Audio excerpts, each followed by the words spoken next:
आशा के सामने ले पहुंचे और ये कहा कि इसके लड़का होगा या लड़की। दुर्वासा बोले लड़का होगा ना लड़की, यादवों का विनाश होगा।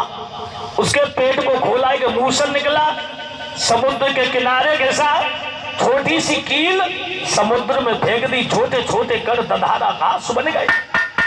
56 करोड़ यदुवंशी वहां गए, लड़ भिड़ करके मर गए। एक मछली ने उस कील को निगल लिया, जरा नाम का बहेरिया, उस मछली को लाया, पेट फाड़ा, वो कील निकली, उसे बाण पे लगाया, कन्हैया बंसी बजा रहे उनके पैर में मार दिया।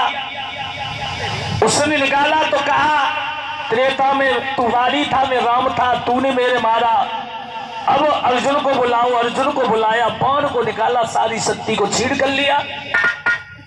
अर्जुन से कहा गोपियों को लेके जाओ, साथ में रोज द्वारिका जल में डूब जाएगी।